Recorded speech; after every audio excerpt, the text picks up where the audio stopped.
Bon, eh bien, bienvenue dans ce nouvel épisode de balade numéro 3. Désolé, la rubrique n'a toujours pas de titre officiel.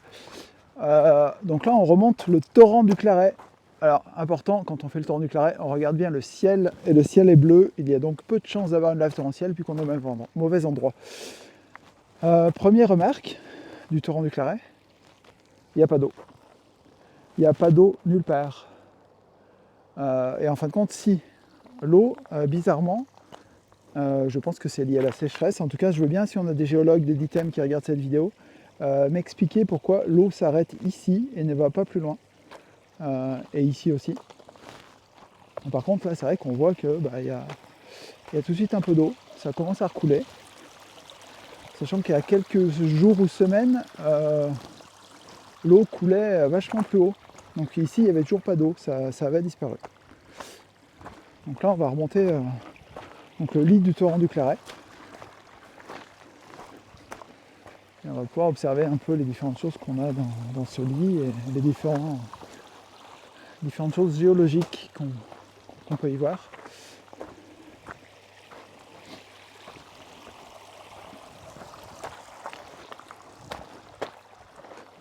Oui, c'est pas mal creusé, on voit là qu'il y a différentes couches donc sur le cône de déjection du torrent du Claret. On voit les différentes épaisseurs qui, au fur et à mesure des siècles, tout ça arrive de la croix des têtes, on est dans le cône de déjection. Donc on a un empilement de lave torrentielle. Et vous voyez, chose intéressante, là où on avait le torrent qui ressortait ici, vous voyez, là on le voit ressortir, et là, il redisparaît, il passe dessous. Vous voyez, là c'est tout sec là maintenant. Alors, on le voit un petit peu sortir en différents endroits, comme là ici. Mais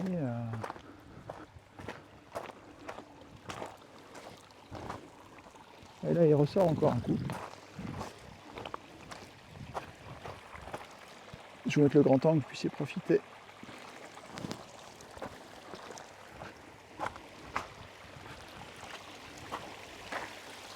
Donc, il y a quand même pas mal de flotte. Ça coule pas mal.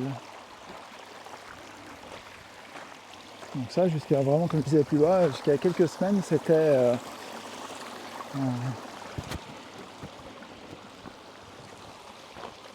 pas visible ici, ça commençait juste un peu plus haut à ressortir, mais là on dirait que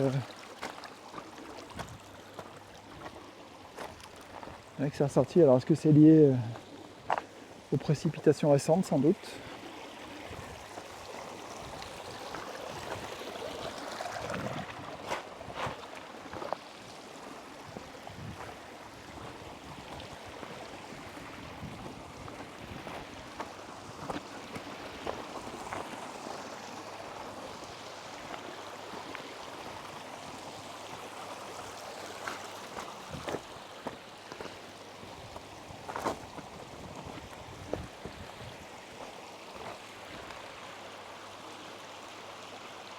Donc là, comme on peut voir, on est sous la croix des têtes qui est ici.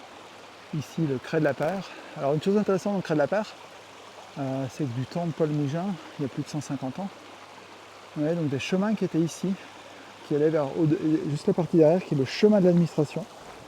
Et il y a une vidéo YouTube d'une personne qui l'a fait tout seul. C'est un chemin très aérien et qui est vraiment direction col du Bonhomme et Grand Perron des Encombre, mais c'est vraiment un chemin aérien dans la pente.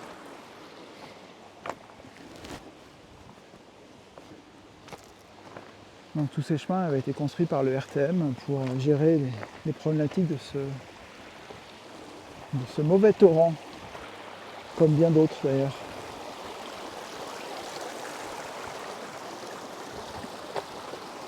Bon, vous voyez là, quand on a des zones comme ça, ça tient juste par la force qu'exerce sur la terre.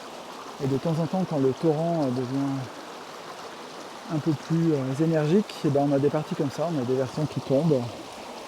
Bon, c'est totalement naturel, c'est rien d'extraordinaire. Alors, le torrent bouge des blocs assez importants. Là on voit qu'il y a un bloc. Les bâtons font 1m30 pour donner l'ordre d'idée. Donc on a un bloc quasiment de 2 par 2. Donc ça fait quelques dizaines de tonnes. et c'est bougé par les laves torrentielles.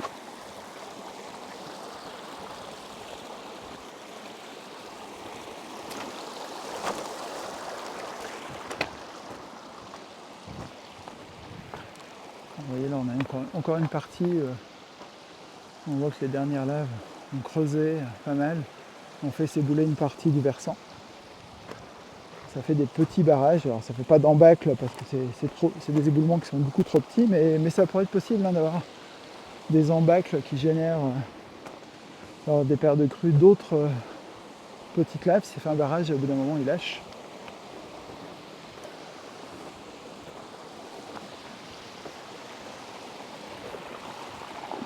Ouais, là ça fait quand même un tout petit barrage, ça fait un petit lac. Un tout petit lac ici. Donc là on arrive au niveau du pont du Claret qui est ici.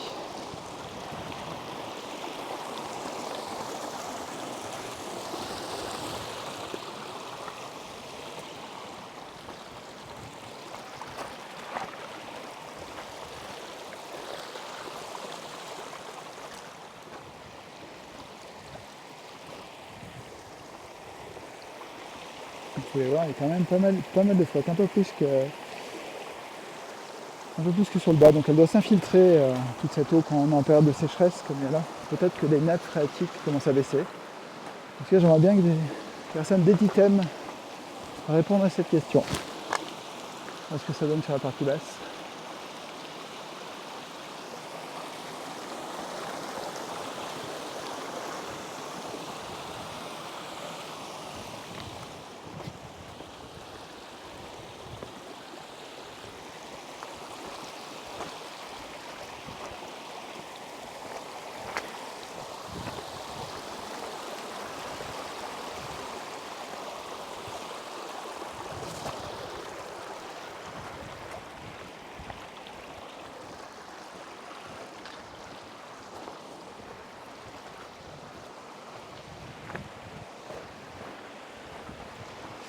Donc là, on voit des ouvrages maintenus par le RTM qui sont intéressants.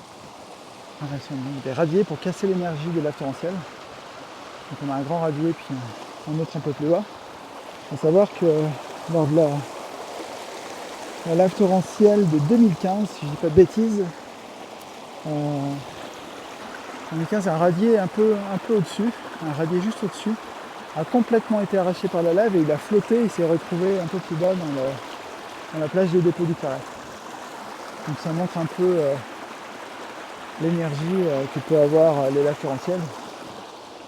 Donc vous voyez là quand ça monte, là on a le niveau un peu de la lave torrentielle. Dans l'endroit où je suis, il y a 1,50 m, 2 mètres de boue. Et dans les laves exceptionnelles, je pense qu'on monte beaucoup plus haut, peut-être à 3, 4, 5 mètres de hauteur. Mais c'est des aléas qui sont beaucoup plus rares quand même. On va se rapprocher un peu et bientôt terminer cette petite vidéo de remontée du torrent du Claret.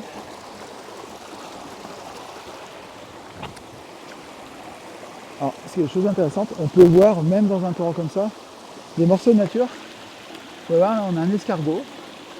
Alors, à se demander comment il a fini par atterrir là. On va le laisser bien tranquillement pour ne pas l'embêter, mais il y a quand même pas mal de morceaux de nature comme ça. Alors là, on voit des morceaux d'anthropocène, une espèce de boule dégueulasse de mousse expansive ou de choses équivalentes. Bon, tout ça n'est pas top top.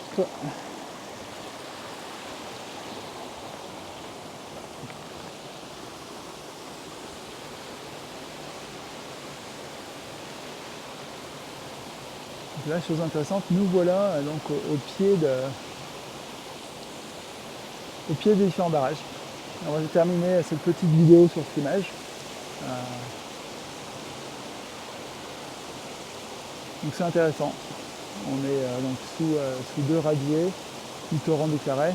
Et pour finir, là au sommet, vous voyez là cet endroit ici, on a le pont du Claret qui en 87 a été arraché par la lave torrentielle, qui elle-même a réussi à boucher le passage souterrain sous le canal EDF. Donc ça c'était vraiment un événement assez exceptionnel en juillet 87. Bon voilà, à suivre, à plus tard.